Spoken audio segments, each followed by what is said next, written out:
네, 할렐루야. 예수 이름으로 하나님의 말씀 증거하겠습니다. 성경 말씀 요한복음 21장 말씀 보시겠습니다.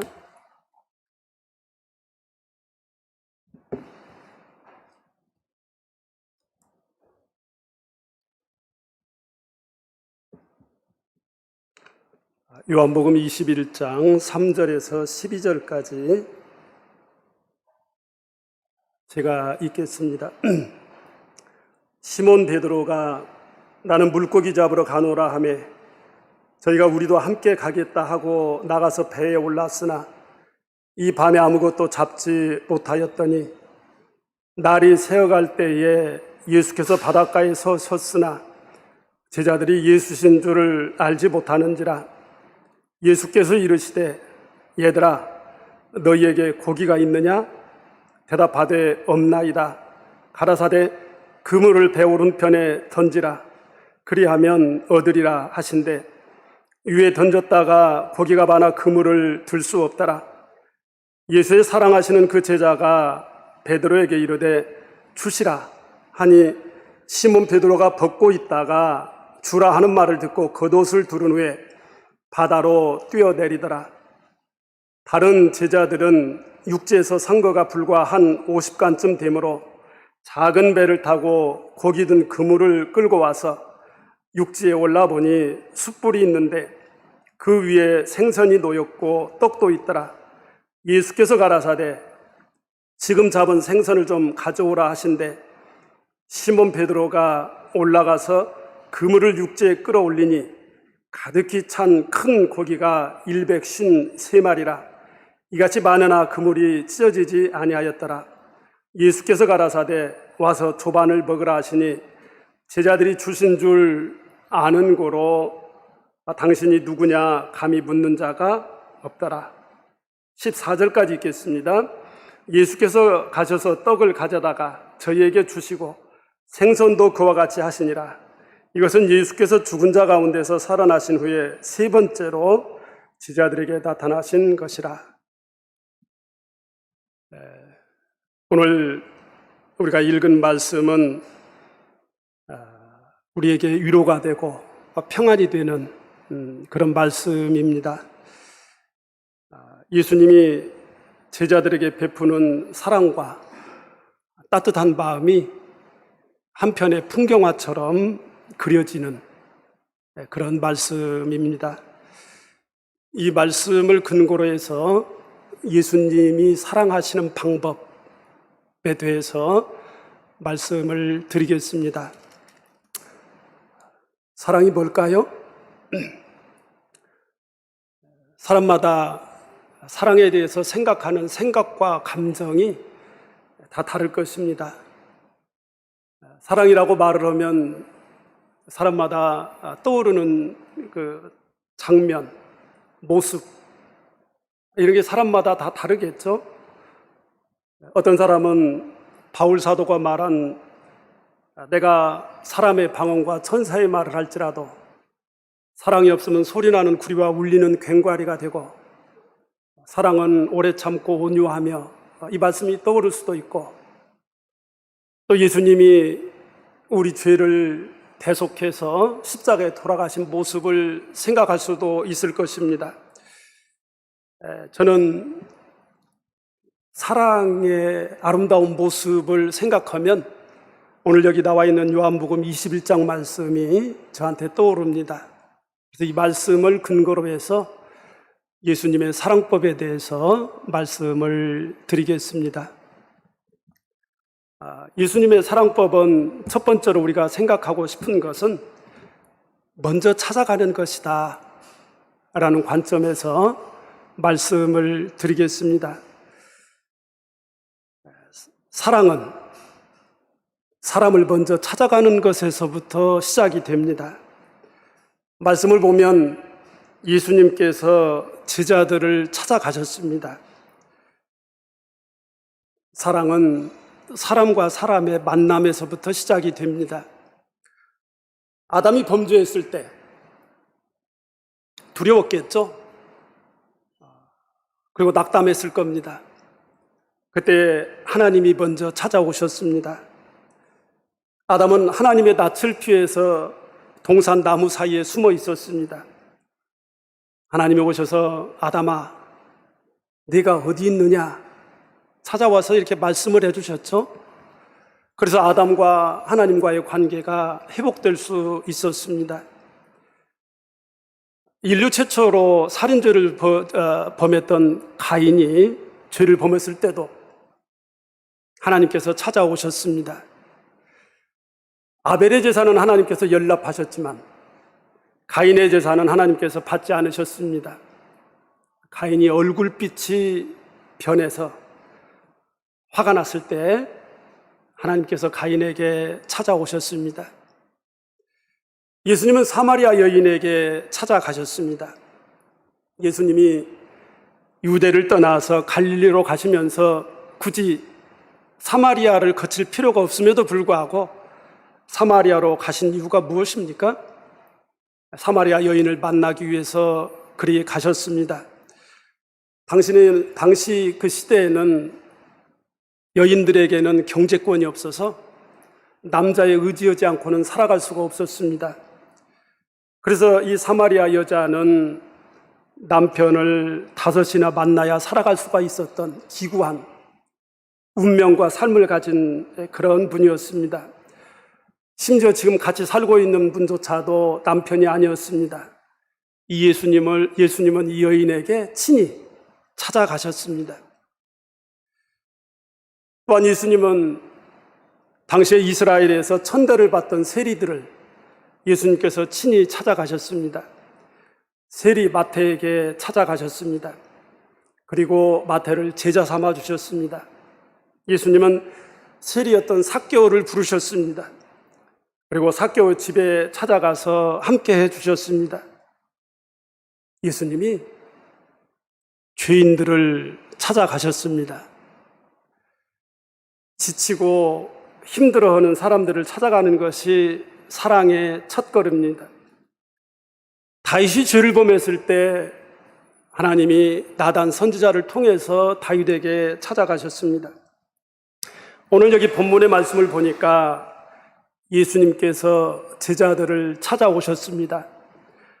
예수님께서 십자가에 돌아가시고 부활하셨는데 예수님의 제자들은 어떻게 해야 될지를 알지 못했습니다. 그런다고 나 예수님의 제자니까 예수님 따라다니고 싶어요 이렇게 할 수도 없었습니다. 예수님께서 십자가에 달리실 때 그 해가 자기에게 미칠 것이 두려워서 예수님의 제자들이 다 도망쳤습니다. 베드로도 예수님을 3번 부인하고 결국은 도망쳤습니다. 그런데 예수님께서 죽음을 이기고 부활하셨습니다. 제자들은 예수님 앞에 설 염치가 없었을 것입니다. 그래서 베드로는 나는 고기 잡으러 가야 되겠다 이렇게 말을 했습니다. 다른 제자들도 함께 고기를 잡으러 갔습니다. 고기 잡는 것이 재미있었을까요? 밤을 새워서 고기를 잡았지만 한 마리도 잡지를 못했습니다. 제자들이 지치고 고나고 힘들어할 때 그때 예수님께서 찾아오셨습니다. 고기를 잡는다고 바다에서 허우적거리는 제자들을 예수님이 찾아오셨습니다. 우리 성도님들께는 예수님께서 언제 찾아오셨습니까?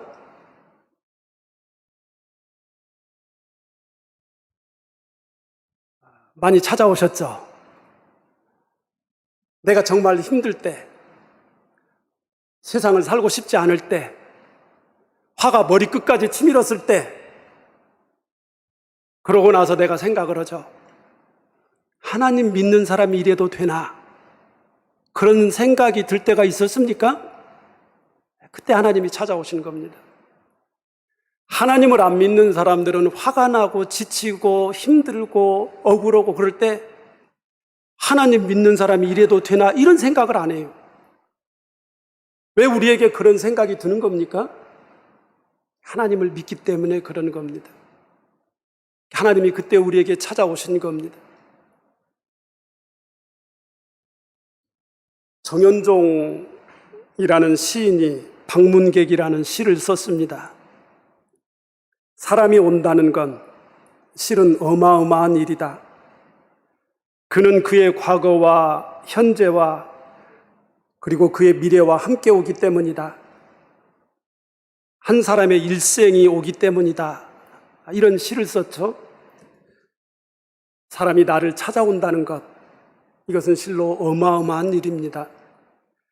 그 사람의 평생 살아온 삶의 무게를 가지고 나를 찾아오는 겁니다. 우리가 목자님이 우리 가정을 찾아오시면 왜 우리가 기쁨으로 영접을 합니까? 예수님의 말씀을 가지고 오시기 때문에 그렇습니다. 예수님의 축복과 예수님의 사랑을 가지고 오기 때문에 우리가 기쁨으로 영접을 하는 것입니다. 사랑의 첫걸음은 사람을 찾아가는 것입니다. 힘들고 지쳐있는 사람들을,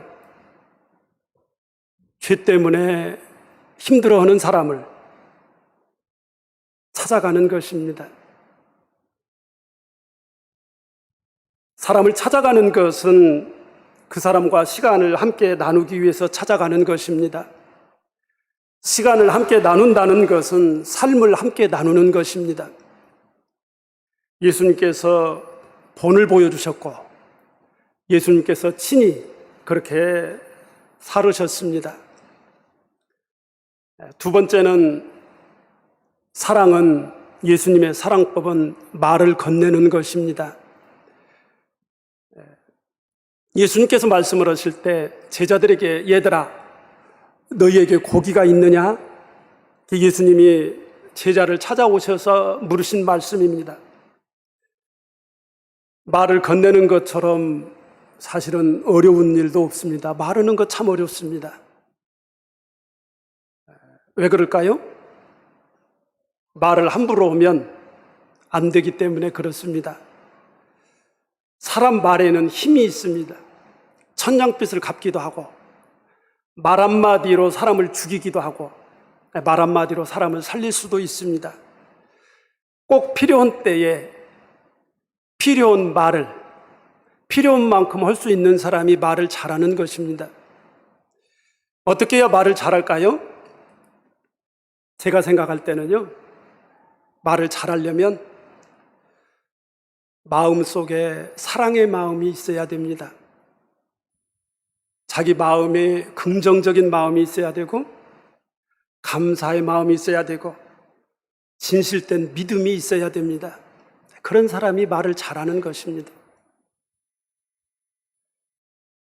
예전에 제가 MBC 라디오의 지금은 라디오 시대라는 프로를 즐겨 들었었습니다. 그때 이종환 씨하고 최유라 씨가 진행을 했을 때입니다. 그 프로에서 이종환 씨가 어떻게 해야 말을 잘하는가에 대해서 비법을 알려주더라고요. 그래서 제가 참 재밌게 들었습니다. 말을 잘한다는 것은 아주 간단하다는 거예요. 상대방 입장에서 말을 하면 된다는 것입니다. 이게 무슨 말이냐면요, 농부하고 대화를 할 때는 요즘 농사 잘 돼요? 이렇게 물어보라는 것입니다. 장사하시는 분하고 대화할 때는 요즘 장사 잘 돼요? 물어보라는 겁니다. 학생하고 대화를 할 때는 공부 잘해? 잘 돼? 이렇게 물어보라는 것입니다. 그러면 상대방이 말을 술술술술술 잘한다는 겁니다. 그런데 왜 우리가 이렇게 대화하기가 어렵습니까? 대화를 하면서 자꾸 내 얘기를 하려고 그럽니다. 내 얘기는 나한테는 관심이지만 다른 사람에게는 관심이 없는 거죠. 그러니까 어려운 거죠. 내 입장과 내 경험을 자꾸 주입시키려고 하니까 상대방이 말을 들어주는 것 같지만 대화가 안 되는 거죠. 하나님께 기도드리는 것도 우리가 하나님과 대화하는 것입니다. 기도를 하면서 하나님의 음성을 들으려고 하는 것이 아니고 자꾸 자기 입장에서 하나님한테 설명을 하고 자꾸 자기를 변호를 하고 하려니 기도 드리는 게 얼마나 어렵겠습니까? 성령으로 우리가 하나님 앞에 기도를 드리는 것은 하나님과 영적인 대화를 나누는 것입니다. 오성 기도는 우리가 하나님과 대화를 나누는 것도 되지만 사람과도 대화를 나누는 기도가 오성 기도입니다. 하나님을 오래 믿은 사람들도 오성 기도하는 것을 힘들어합니다. 사실은 저도 힘듭니다. 그런데요, 제가 예전에 어떤 분을 병문안을 갔었습니다. 그런데도 공교롭게 그분은 우리 교회를 안 다니고 다른 교회를 다니시는 분인데, 다른 교회 부목사님이 병문안을 오셨습니다. 그 부목사님께서 환자분을 위해서 오성 기도를 이렇게 해주셨습니다. 참 신기했어요. 그분이 오성 기도를 하시는데 거의 대부분 기도를 하나님의 말씀만 가지고 기도를 하더라고요. 성경 말씀 하나 한 구절을 실에다가 구슬을 꿰듯이 연결해서 기도를 하시는데, 제가 그분의 오성 기도를 들으면서 깨달았습니다. 오성 기도는 하나님의 말씀으로 드리는 거구나 라는 것을 제가 깨달았습니다. 마찬가지입니다. 우리가 대화를 할 때도 내 이야기만 하려고, 내 경험담만 이야기하려고 하는 것보다는 하나님의 말씀에 입각해서 이야기를 하면 참 좋겠구나, 그런 생각을 가졌었습니다. 예수님이 제자들을 찾아오셨습니다. 그리고 얘들아 고기 많이 잡았니? 이렇게 말씀을 하셨습니다. 그물을 배 오른편에 던지라. 이제 잡은 생선을 가져와라. 이제 와서 아침밥 같이 먹자. 예수님께서 이렇게 말씀을 하셨죠. 사람들에게 말을 한다는 것은 그만큼 관심이 있어야 됩니다. 사랑의 첫걸음이 사람을 찾아가는 것이라면 사랑의 표현은 말을 건네는 것입니다. 예수님이 제자들한테 얘들아, 너 그 지금 고기 잡을 때냐? 너 그 지금 정신 있는 거야 없는 거야? 이렇게 힐문하지 않았죠. 예수님이 삭개오를 찾아오셨습니다. 그리고 아무도 삭개오와 함께 하지 않는데 예수님이 말씀하십니다.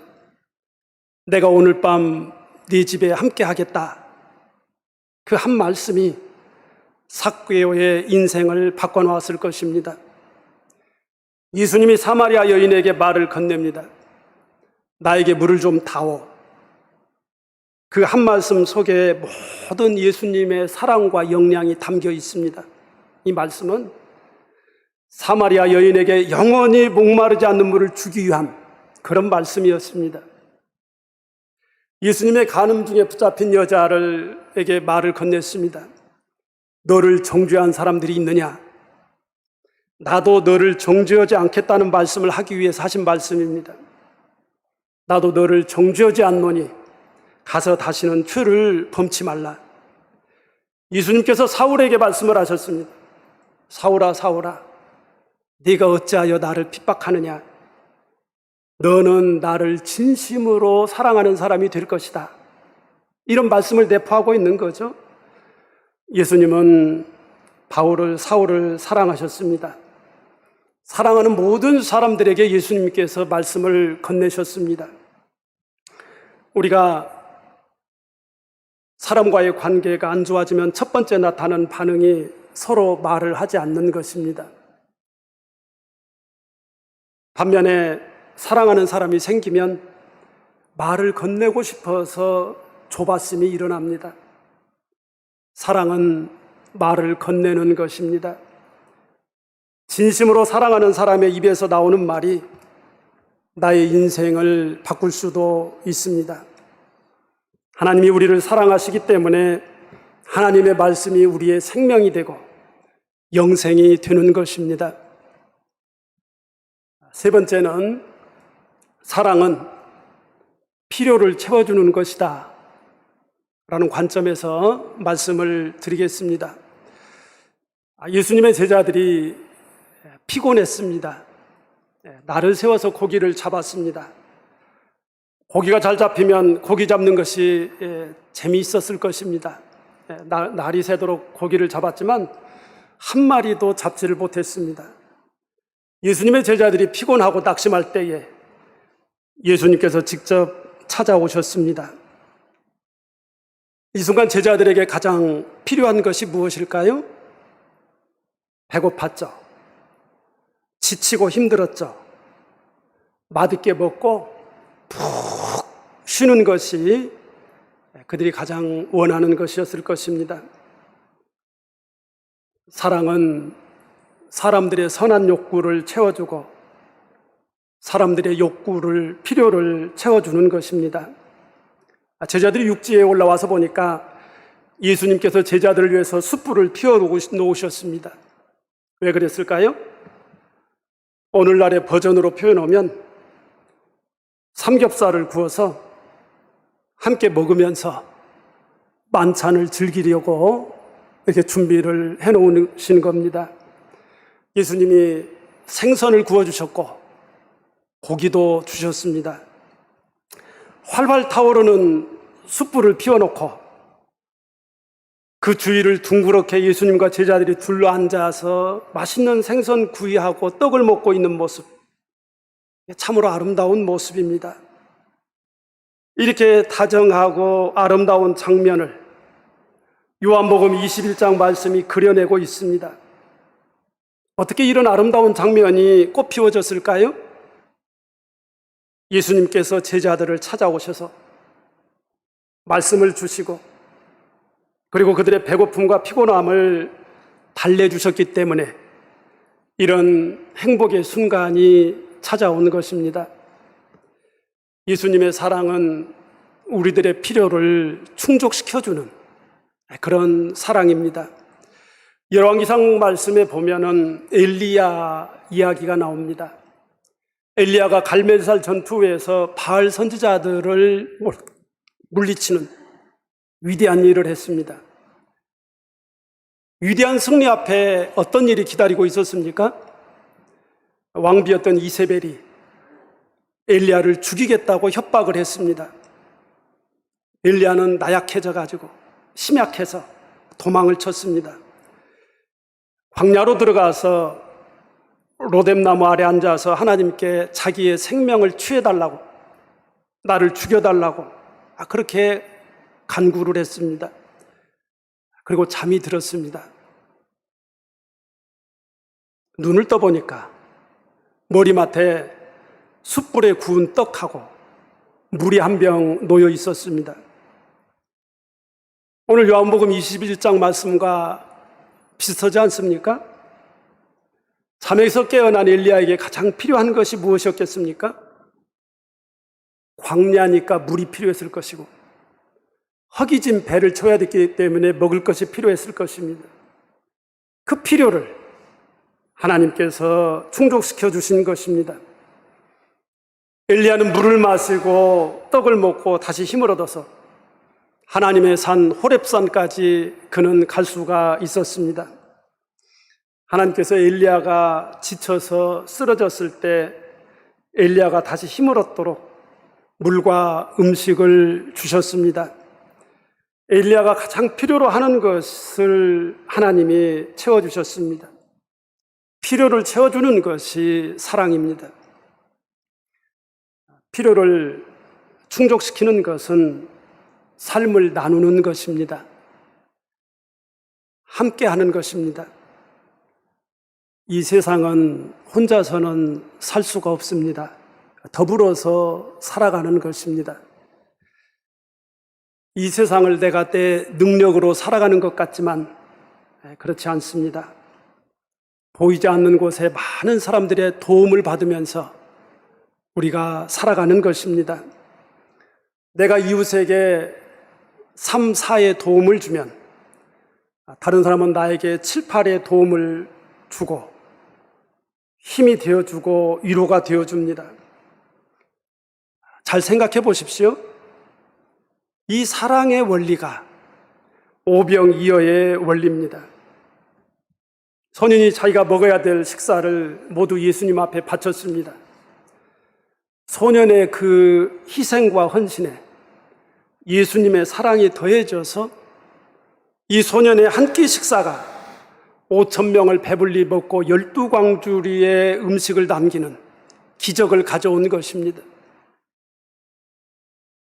예수님의 사랑을 받으려고만 하고 나는 사랑을 베풀려고 하지 않는다면 예수님의 사랑을 헛되이 받는 것입니다.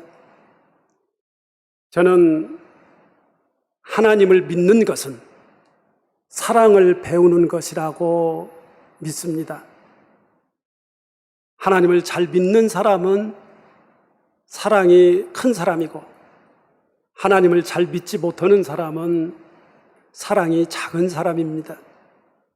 사랑의 크기가 그 사람의 크기고 그 믿음의 크기가 됩니다. 하나님을 믿는 사람은 끊임없이 자신에게 물어야 됩니다. 내가 사랑이 있는 사람인가? 사랑을 나눌 수 있는 사람인가? 나에게 예수의 사랑이 있는가? 그 사랑이 있는가? 말씀 마치겠습니다.